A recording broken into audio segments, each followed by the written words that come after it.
Well, good morning, everyone. This is Jennifer Sanchez. You are watching our Wise Morning Coffee Chat show. Thank you for everyone that is listening and jumping on.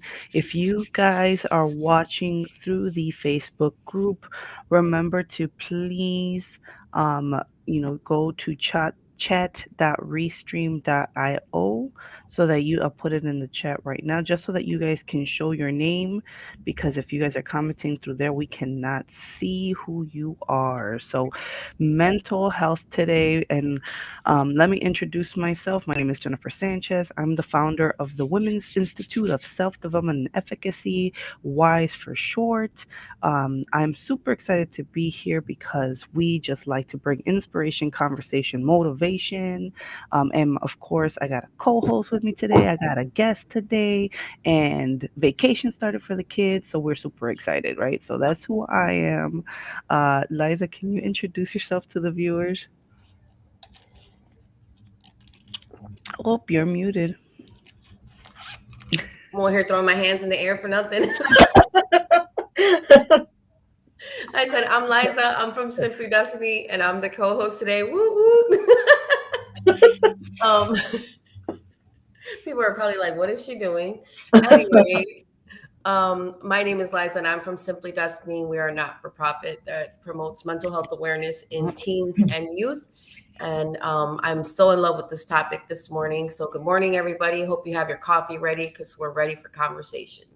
Yay! Thank you, Liza and Sandra, our guest. Woohoo! Introduce yourself. Hi, good morning, guys. My name is Sandra Diaz. I I do a lot of stuff. So let's see, where do we start? Well, I'm a mom. I have two boys. I have a 24-year-old about to be 25 this month, and then I have a 16-year-old. And they were cracking me up. So I'm really glad we're talking about stress during the holidays because I got something to talk about that. And then, I live in Berwyn. I work in Berwyn. I'm an operations manager for Team Louis Ortiz at Remax Partners. We're a big team of like 14. So, um, interacting with different personalities every single day and managing that also. I'm also the cheerleader for Break the Silence Foundation, and we do a lot of domestic violence awareness. We actually had an event of about a couple of weeks ago, and where we had a lot of people, maybe about 150, who came in to just hear about the foundation. We also did a love purse drive with Maria Castro, and we were able to collect about 200 purses that have like women products and toiletries and stuff like that. Especially right now for the holidays, I don't think we underestimate how many people are really in need right now, right? But so we did that, and then we're also trying to get our location ready so that we can have more workshops ready for women, and not just women. We have also, we think about a lot the kids and just the families in whole and stuff. So that's a little bit of what I do. I think you fit right in with our community because we do like a million things. Liza's like the master of like 20 billion things at one time. So she's laughing. We have 21 billion. Get it right. See, there you go. There you Janessa, yay, go Sandra. So thank you for everyone watching. And this is an interactive show, everyone. So of course we gotta go into the purpose of our show, right? How many times have you guys met someone and you're like, oh, let's go get a cup of coffee. Let's go meet each other at a coffee shop. Like that's a very like common thing in the business community, right? Let's go get a cup of coffee. So I was like, let's do this through a show. Like let's get coffee through a show, meet each other through a show. So share with us, Sandra, what are you drinking this morning? Is there anything? I think that people, when you get to know them and the way they drink their coffee says a lot about them. Or tea. I don't know. What are you drinking? Uh, like to say good morning to Mary Beth. I see that she's on there right now. I am drinking un té de canela. Mm. See what that tells you you like a café de olla, right? Like kind I of like love it. that. There you Yeah. And where are you from? You're Mexican, Sandra? Actually, my Or mom is de Ciudad Guzman, Jalisco, Mexico, and my dad is from San Salvador, El Salvador. oh, nice. Oh. That's Yeah, cool. That's a little pretty bit of un taco de pupusa, you know. That's I used nice. to have I used to have an uncle that used to make fun of us all the time. My mom kind of, she's the one that married someone that wasn't Mexican out of like 10 sisters. So like he would always say, "Mija, ¿te gustan los tacos, las pupusas, las hamburguesas?" Right? Like I had to pick one. I'm like, oh, that was horrible. Oh, but it's a nice combination of everything, right? Like all the ethnicities and like I think that's great. So awesome. And you're definitely gonna bring it to the table, right, in your life. So, Liza, what are you drinking? So what are you drinking? Water? So, so you know me very well, but for those who don't, I have been on a health journey for the last couple years because I have some underlying medical things that I've been trying to take care of. So in the morning, first thing, got to do my water. So that's what I'm drinking this morning. You're not drinking any water. You're drinking alkaline water. You That know is what it is? terrible. No. I'm trying different stuff because since COVID, I can't get my taste back. My taste is off. Certain things I can taste normal, and certain things taste like battery acid, no joke. And Oh, I was drinking a pop the other day and I was like, oh my God, this tastes like an ashtray. And Ernie's like, an ashtray? How do you know what an ashtray tastes like? And I'm I like, was I don't know, but it tastes like an ashtray. So we are trying the alkaline water. I was about to say, how do you know what battery tastes like? Like, but I don't know, but that's what it tasted like. You were I like that little Ralphie guy from the Christmas story, just putting your tongue everywhere, tasting Pretty the much. battery. Just trying to see what tastes and what doesn't. well, you know that the alkaline water, I've had bad, not great experience with it because I hear it's really beneficial, but I've never really found one that tastes good until I found the one at Costco. I don't know if that's the This Costco is one. from Sam's Club. Okay, maybe it's very similar. It Yeah. doesn't taste bad, but sometimes some of them taste like metal. Oh, yeah. They taste like Yeah. No, straight this one doesn't metal. really taste like much. And I've been trying, like I said, because I drink a lot of regular water, but I try to drink spring water. And then for this, I was like, I'm gonna try it and see if it's any good. But yeah, my taste has been off. So Have you tried the tap water lately? no. I'm like, no. Liza fancy. She don't drink tap water. She gotta drink No, you know alkaline. what it is? Even in the schools, the kids will go to the fountains and they'll be like, Miss Oliva, that does not taste good. And I'm like, yeah, I wouldn't drink that either. Go bring a water bottle. Oh yeah, So you yeah, know. no. Wow. Well, we have right here Pedro Guerra. He put two flags. It doesn't show when I show it's the The Mexican Mexican and flag and the Salvadoran. Salvadorian flag. yeah. Yeah. I don't know why it comes up like that when I show the comments. So And then for those that are watching, all the viewers, share what kind of coffee that you're drinking. It's more fun and interactive that way. Are you drinking tea? Are you drinking water? Are you drinking? See me, I just do black coffee, black basic, nothing. And Dunkin' Donuts just messed that up for me the other day, and I was so mad. Like, how do you mess up a order of black coffee? What? What they It's put cream? Dunkin'. It's I I went to one actually by you guys in Cicero, the Cicero area, because I went to go see my dad. And when I went to the drive-through, I just said, "Give me black coffee, a medium-sized black coffee, cream sugar? No, just basic black coffee." They put cream and sugar. I thought I was gonna die. They not a little It's bit. so sweet. Yeah, not a little bit. It was like strong, strong. So I was like, no, I can't do this. So we have Janeth. Is it Janeth or Janeth? Do I It's pronounce Janet. Janeth? Okay, just wanted to make sure. She wrote green tea. Green tea is nice. I I like love green green tea. Mm, tea. Yeah, good. make it healthy.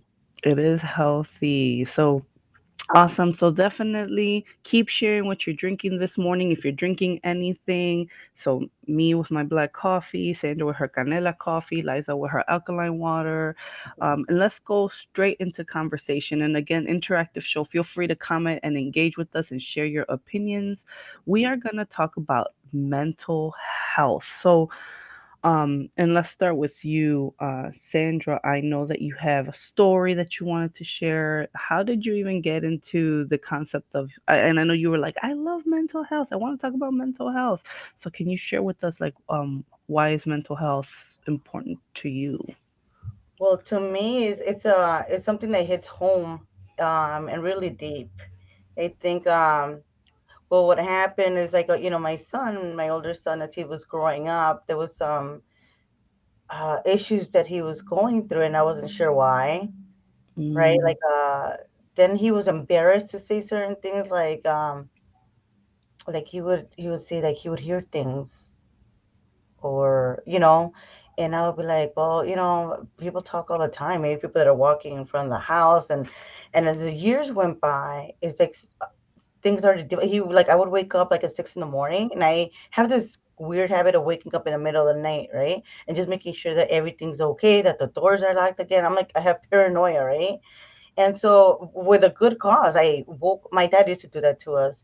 But I woke up and my son was gone, and he would take walks in the middle of the morning. Then I would call my mom, and she was like, "Oh yeah, he's here." I'm like, "Well, what time did he get there?" Because it would be 6 in the morning. Like right now, it's kind of dark, so that was pretty scary. And I would go pick him up, y lo regañaba, and then I'm like, "What's wrong with you? Why are you running away?" And he's like, "I didn't run away." So he would go to my mom. He would take the Cermak bus, get down, walk it to my mom's house, then walk it, not even make it to my mom's house, walk it back, jump back on the bus, and then come back home. So, yeah, it was really scary at times. And I couldn't find him. And so, after the years, a lot of things happened, with his attitude, the way he was acting. And at first, you think it's a normal teenage, preteen type of thing. But as the time went by, he was diagnosed with schizophrenia. And it was late in, it was, I think he was around like maybe 15 or 16, around that time. And it's, for me, it was hard, but I had to research. I'm the type of person that if I don't know something, I have to I have to read. I gotta Google. I gotta go look. I gotta ask the doctor questions, and because I always, as a mom, you want to find a solution to the problem, and to find out that there is no solution. It's something that you have to get treated for, basically for the rest of your life. But he goes through these cycles of being sad, then he's happy, and you kind of enjoy those moments, right? Like this whole weekend, we were together with the family, everything was great. But sometimes when you hear them say really dark things, like, I'm sorry that I'm giving you a hard time. I shouldn't even be here. You shouldn't be dealing with this. It's kind of hard as a mom to take that in, and mm, even for the holidays, kind of like, you get excited or you get chipper, and then you see their face and you don't know what they're thinking. It's kind of, it's a difficult thing. So for me, even able to talk about this didn't happen until about this year, porque entramos con lo del stigma. with our families. Está haciendo menso, pégale. Or like, everybody jokes about the chancla, but I'm like, I'm not gonna hit him with a chancla. I think something's really wrong, guys. Like we need to talk a little bit more. And sometimes as a parent or as a family member, you need to go to therapy also to kind of understand the things that they're going through, because in that process, you don't know what to do either, and you're kind of like, you're not there because you think you're doing something wrong for your child, by them taking medication. And so that's why it's very important to me, because I think there's a lot of parents. It was hard for me to get help. I didn't know the difference between Medicare and Medicaid. And then I didn't know what part A was, part C, part D, and there's all this stuff. And by the time you get help, like all these things already developed, right? All these things happen already.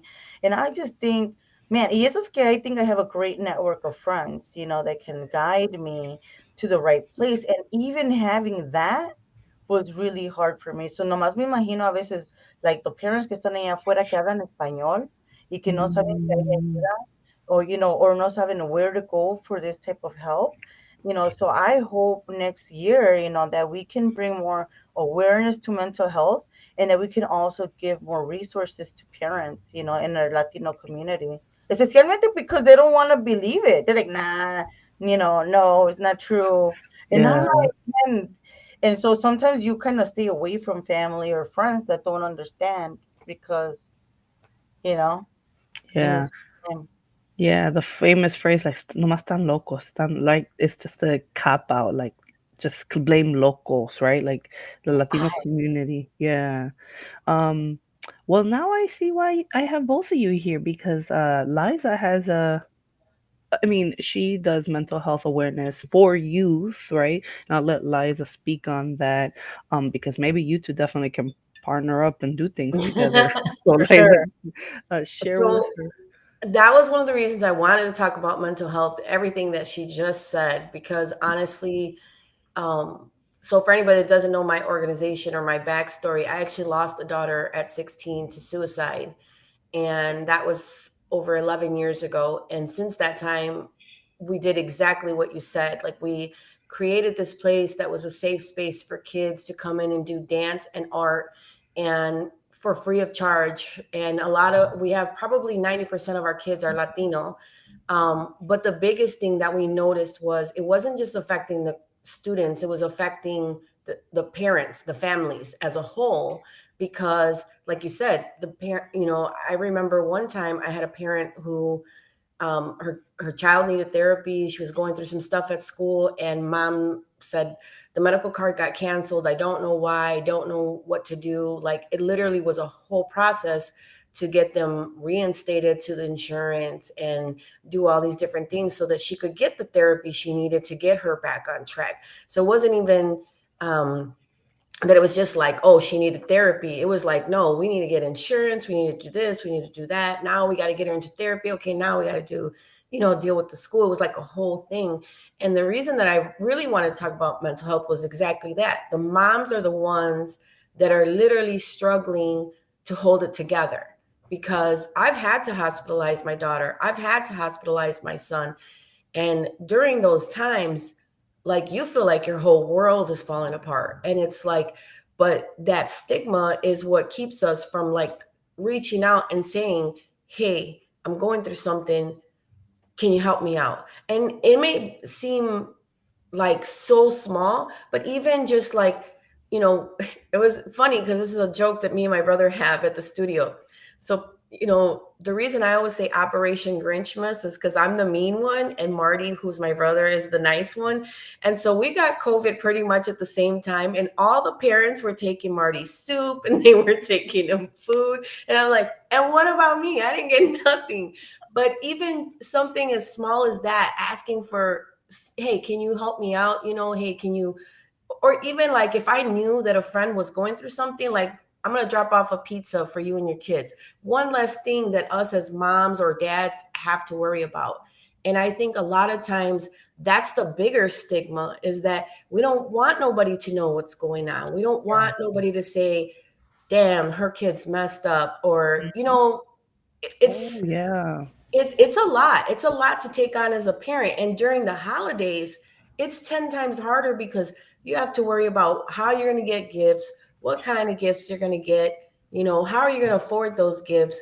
And it just really, this is my busy season because Jennifer, you know me, but for those that don't, like yesterday, we did our Operation Grinchmas. So we provided gifts with donations and stuff for over 50 kids. And to hear, I honestly believe God always works in his own ways because there was a kid on my list that had stopped coming, but somehow his name managed to stay on that list. And I usually go back through the list 2 or 3 times. His name stayed on there, and the lady came to drop off the envelope, and then I called the mom. I said, hey, come pick up this envelope because I don't know if you need it or whatever. And she got there and she said to me, and these were her words, she said, I had to work, so I didn't make it to the Christmas market and I didn't make it to whatever else. And she said, so I didn't know how I was going to do it. Mm, So this envelope just came at the perfect time. And that's those are the ones that make me think about mental health for us as parents. Like, we're sitting here trying to hold it all together. So what about us? You know what I yeah. mean? Like, yeah, we got to take care of our kids too, no matter what, at the end of the day. But I mean, at the end of the day too, we got to take care of ourselves.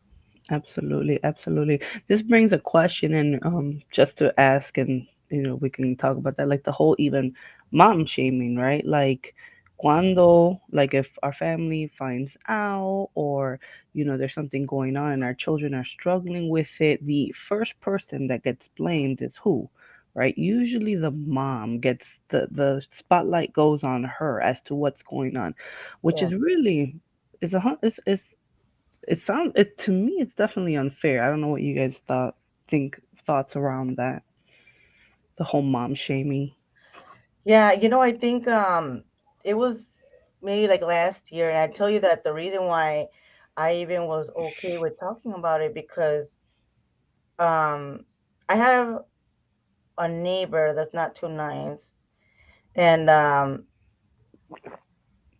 but at a time that we actually did have a relationship, they knew about the situation, and what's sad sometimes is like I've heard him say before, look at the type of mom that he has, because I don't know how they expect you to be. Like, I try to be as regular as possible. I'm not gonna change things. I change things a little bit for him, like his environment, but he still wants to be part of like a little group gathering, group gathering with the family. Or, you have to try to make life as normal to them as possible, but what we're making some boundaries, or I don't even know how to explain it, Liz. Lisa, ¿cómo se llama? But I've heard him say, "Look at the type of mom. Like, what type of mom am I? I go to work every day, right? I still try to help people every day. I teach my kids to learn, love each other, love other people, take care of other people. Like, I don't understand. You probably don't know me that well if you're saying that. And other moms is kind of like, I think some people just talk without thinking. Hmm. Like, like kind of like when you meet someone in like at the store or something, and someone gives you an attitude, and it's kind of like we could be like, well, what's your problem? Hmm. Instead of being kind of like, is everything okay? Is Hmm. something wrong? Hmm. Sometimes people just need to listen to other people for that mom shaming, shame. But Yeah. that's just it. The shame and the stigma, because I went through the same thing with my mom. My mom, the first time that my daughter had to be hospitalized, my mom literally said to me, I will disown you if you put her in the hospital. And I was stuck because I felt like I don't want to deal with that. But at the same time, my daughter needed help and I didn't know what to do. So I listened to my mom the first time, but she got a taste of her own medicine because my daughter eventually went to go stay with her because she kept saying, "Oh, I'll take care of her. Everything's going to be fine." Okay. So I was over there one day, and she was, like I said, at this time she was 16. But this was my older daughter, and then she was there, and one of the things, my daughter was a cutter, so we had to constantly be checking her room to make sure she didn't have stuff. And that day I had told my mom, "Have you checked her room recently?" And she said, "No." I go, "Well, then we need to go do that." So we went to go through the room, we checked it out. And, kind of like the same thing. Like, I always felt like it was a reflection of me. Like, what did I do that she's doing this? So I went to the room, checked the room, and we found stuff. Well, she got upset because we found her stash, so to speak. And Mhm. I remember my mom confronting her, and her just having like a blowout. And my mom didn't know what to do. And I go, "This is exactly why they said we need to have her hospitalized and get treatment, therapy, etc." And I remember my mom calling 911, and they send out the paramedics and everything. And it took six people, including my 300-pound brother at the time, to hold her down. And she was about a buck 10. She was little. But, you know, my most of that shame came from my own family. Like, they just, the same thing. She's not crazy. She doesn't need to be. It wasn't about being crazy. And that's the biggest stigma in the Latino community, is that means you're crazy. Or like what you just said, Sandra, "Oh, well, what's going on at home that she's acting that way?" You know what I mean? And it was like, Mhm. it's not that. A lot of mental health challenges might be something small, but mental health illness is something different, and that's something that needs treatment. That's how I feel. Yeah, and not only Absolutely. that, like when they call the cops and then the ambulance comes and all the cops and the sirens Yeah. and everything, and it's like all the neighbors come out, and it's kind of like, oh man, and everybody's just looking at you like what's wrong or what's going on. That Mhm. that part, I think that brings on like kind of like shame sometimes too. Yeah. But like I think that's why it's important that we talk about it because instead, just right. I don't know. I'm pretty sure you felt alone so many times. Like, oh, you just didn't want to walk around like that. But there are kids. I that's one thing that I learned this year. I'm like, that's my son, and I'm gonna protect my son to the best of my ability. I'm gonna try to understand him to the best of my ability. He's mine. So if I have to stay away from people or if I have to keep him away, then but he kind of has an understanding of that too. So I can only imagine how he feels. If I feel shame, I'm sure he feels ashamed, you know? Mhm. So it's kind of, it's a little difficult, but you still have to kind of maintain like the sanity and keep everything going. You just keep on going. You don't have any other choice but to But keep I on going. think that for us is the bigger thing too. Like, us as women, how do we take care of ourselves during this time? How do we take that time out for us? Because yeah, your friend said us mothers are superwomen. We are, but eventually we get to a point where we're burnt out. And then when we get to that point, it's like, how do we help? Because I always say you can't pour from an empty cup, because once you're running on fumes, it's hard. And and right now during the holidays, mental health is when it skyrockets the most. People feel alone, people feel all these things. And mental health during the holidays is this is the time that the suicide rates spike the most. And why? Because we feel alone, because we feel like we can't talk about it, we can't ask for help, we can't have people know. There's been so many times I'm in the studio with the kids, and the kids will be like, I'll be like, "Where's your mom?" Or I'll say, ask a question, and they'll be like, "Well, my mom said not to tell you, but," and then, they spill the beans. And then I'm like, "Thanks for letting me know." But we tell our kids that. We tell our kids, don't tell anybody. If anybody asks you, don't tell. And it's so funny because the kids will be the first ones to tell. Yeah. Yeah. And I think the great thing, the way that I see mental health is if you break a bone, you're gonna go to a doctor and seek a doctor for help, right? Yep. If you hurt yourself, if you get bruised up or whatever, for physical things or visible things, we definitely go get help, right? But mental health are those things that people cannot see, right? People will not know. You could be so I'm a big advocate for therapy. I've always encouraged it. I think it's only going to help. Get a therapist, get a coach, get a supportive community, find ways to like keep yourself busy, serve, right? And then find time to care for yourself, like Liza said, because we do get burnt out. Unfortunately, the responsibility, holidays, who usually takes care of the food? on holidays? Who? Moms. Moms. Who usually takes care of the presents? Moms. Mom. Mom. You know, who wraps the gifts? Have, Moms. have you guys seen that meme? I don't know if it was a TikTok, I don't remember, but it was like the mom was doing this, the mom was cleaning, the mom was preparing this, the husband was just on the phone, just scrolling through the phone. That's how, so it just shows the level of, at least in Latino homes, of the unequal responsibility, right? Between two, Mhm. like, and then you gotta deal with everyone's mental health. Like, that's a lot. It's overwhelming. It really is. Well, you know what? Especially when people are expecting shit from you. It took me a while, but little by little, I started delegating things. Like, first of all, I hate shopping. So my little Mm, kid loves to go online, go on Amazon and stuff. I'm like, man, here's my card. Talk to your cousins and see what they want, right? Because he enjoys that part of it. Because before, I used to be so stressed out, like, oh my God, and tengo que limpiar la casa, right? And then you got to take care of the food, and then because it's your turn to take care of Christmas this year, right? Or it's Yeah. your turn to take care of New Year's or Thanksgiving or whatever. And it's kind of at the end of the day, I'm like crying. I can't even enjoy the holiday with the family because I'm thinking like, oh, this one's gonna criticize me because the food wasn't great, or this one's gonna criticize me because my house isn't decorated this way. It's just so all these judging that goes on around. It's like, man, I don't even want to have Christmas in my house. I want to have Christmas by myself. But I think a lot of people just put a lot of pressure on themselves. Sometimes we do that to ourselves too. We don't know how to like delegate. I'm like, no, tú te pones a trapear y tú te tienes que hacer something else. Also, mm, like, people go broke around these Oh holidays. yeah. If I can't, I can't. I had to tell. I got divorced about 4 years ago, right? And that's another thing. People feel so lonely. Like, don't feel lonely. That's the great thing about having friends. Your circle.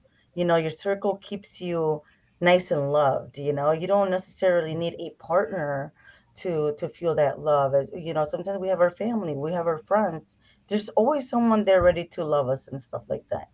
yeah, yeah. And even let's say for someone that right now in the holidays may be watching or watching the replay, maybe they don't have a supportive community because there are people that don't have that or haven't seeked supportive communities or don't understand the need for them, right? Serve. If you got nothing to do, serve on Christmas Day. Soup Yeah, kitchens, right? There's a lot of need out there, and there's a lot of organizations that do things on Christmas Day. true. So, I would love, like, even on this broadcast, people to share what's happening and where people can participate because I'm pretty sure you can go volunteer. I mean, and serving is a great, if you're struggling, también is a distraction, right? To serve others, it gives you a sense of value, gratitude. It helps with your self-esteem. I think why not? Why not serve during this Wow, time, right? Jennifer, I mean that's perfect because I remember when I was going through a time that I felt lost, and at that time I went back to my church group, which is in Pilsen, St. Procopius, on 18th and Alport, and they have a group there that has a soup kitchen every Tuesday, right? And also Mm-hmm. the church they do a lot of stuff. They give out turkeys, coats, stuff like that. Mm-hmm. And so I went back over there because that's where I grew up at. I grew up in Pilsen. So I went back and I just started like and everybody else in the group seemed to have something in their hearts. Que les estaba Mm-hmm. doliendo. So, but nobody talked about it. I didn't even know what was going on with everybody, and nobody knew what was going on with me until later, right? But the that we were there together just to serve other people, right? Yeah. When you can't serve yourself and you go serve someone else, is like from the heart. You're giving somebody love. And when seeing like somebody eating, how we are as moms, we want to see when people are eating that they're happy, right? And there in the soup kitchen, we actually cook food, homemade food, right? So just Mm-hmm. seeing someone happy to come pick up a plate of food and like a pan or something, that'll make you happy. Not only that, but you get to meet other people that are probably going through other stuff or that went through stuff that can help you get through stuff. So I'm glad that you said that. Yeah. Well, and if you guys have any tips, definitely share. Um, so we could, I think, I mean, I'm pretty sure both of you have obviously you've dealt with things. How do you guys manage the holidays during this time if someone's watching and wants to also trying to figure it out. My own personal experience, because holidays have never been the same for us since we lost Destiny. So I think my biggest thing is not overwhelming myself. Kind of like Sandra said, like I don't do a big dinner anymore. I don't do like a big party because that's just way more stress than I need to, which is one of the reasons I do the toy giveaway that we do for the center. That's like my Christmas present essentially. But when it Mm, comes to holidays, we just like go to people's houses, go visit, and I allow myself that time that if I want to go home, then I'm going to go home because holidays are over. And that's another thing to think about for anybody that's lost anybody in the last, year or so. Like holidays are hard because you mm, start thinking about those people, you start thinking about, other things. And especially if it's like you lost your partner or you lost, a child, or holidays are rough. And so I don't allow myself to get overwhelmed. Like even for for mm, Christmas Eve, we were planning it the other day, and we do it kind of like almost in the middle of the day. This way everybody goes, we meet for a few hours, and then everybody goes on their way, mm, and this way I don't have that extra stress for myself. You yeah. know, I have a few people that were commenting. So Mary Beth says that she takes a minute for herself and just have something with her and her kids. Perfect Mm, time. And then she does a lot of giving back. And then we have Commissioner Frank Aguilar, who says that this is an important issue, and he has brought it up before too. He says, "Thank you for addressing it. We're working on some funding for mental illness with Cook County Health." And then Janet Arteaga, she says, "It's the shaming that's more hurtful. You should have done this or that from family. No one Yep. knows until you live with someone and are there day after day." yeah. And then also, having Pedro says having a strong support system is something that's very helpful when you're going through these issues. I think that's Hmm. huge though, because a lot of people really don't have those support systems. And then, then we have the Latino community that, like you said, don't speak English. So when you have those people that don't have a support system, they're here from Mexico, they're, or, Hmm. wherever they're from, um, and then they have nobody to go to.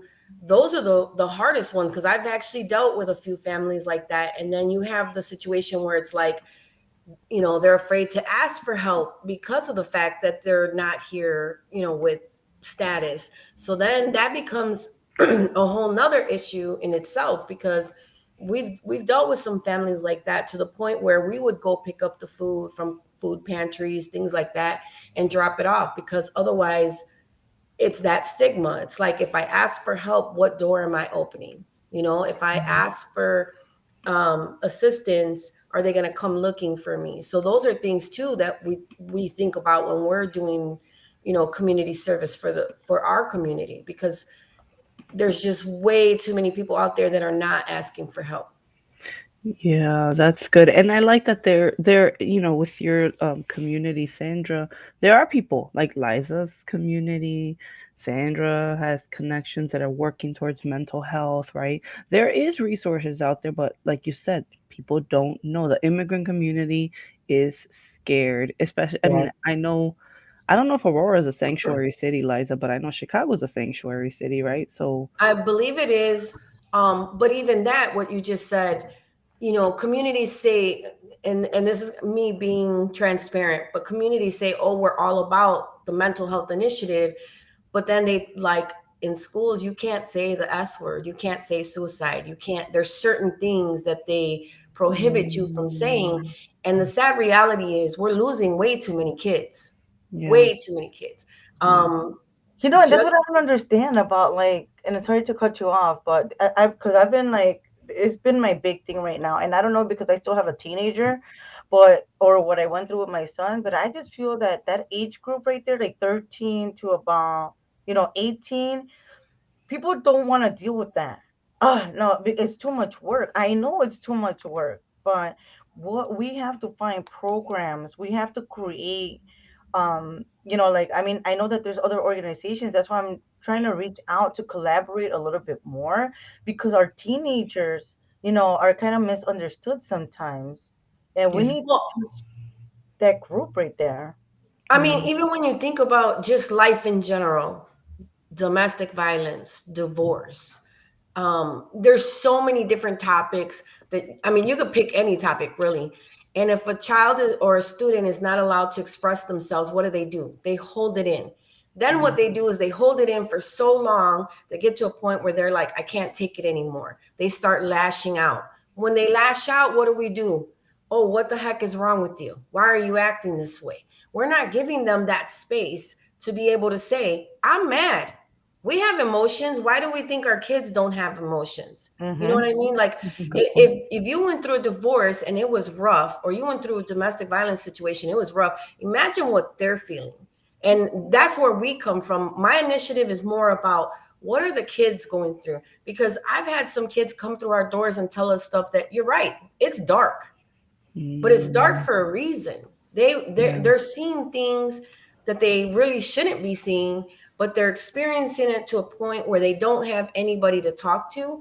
My yeah. brother, myself, some of our other community people, we're trained for teen mental health first aid. I'm trained for youth mental health first aid. I'm trained for peer support group.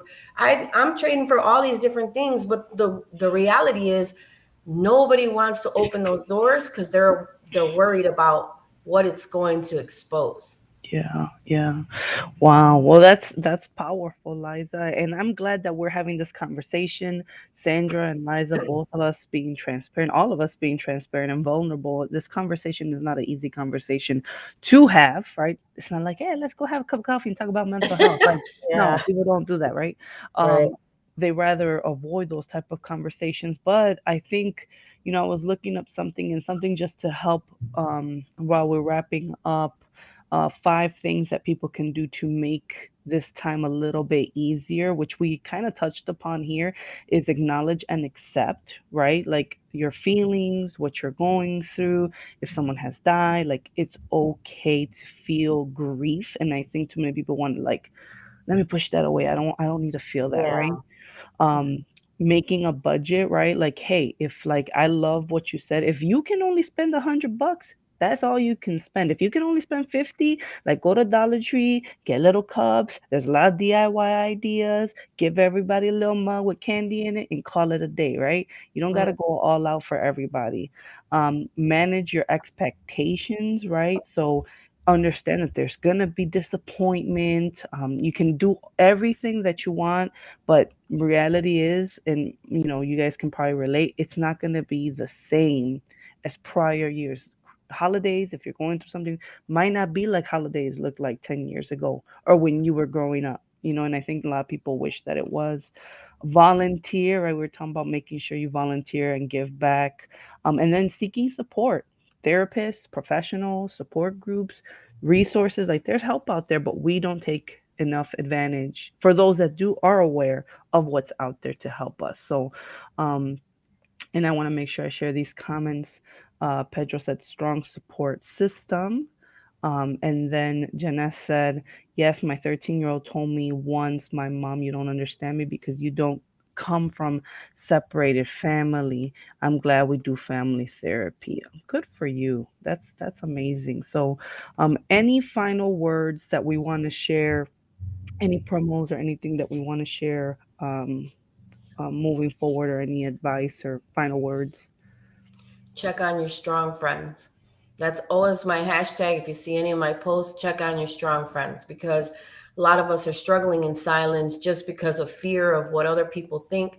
And the reality is, at the end of the day, we all have problems. There is not one perfect family in this world. So I always tell everybody, check on your strong friends, because you may think, oh, they have the perfect life and they got it all together. But I can assure you there's something, that's going on. And, I'm not saying that everybody has a problem right in this moment, but a lot of times we just don't want to ask for help, or we're fear of what other people are going to say. And so a lot of times we suffer in silence.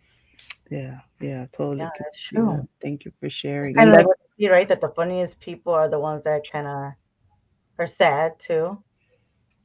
Yes. mm, Hmm. Look at Robin Williams. He was the funniest person alive, and he took his own life. Why?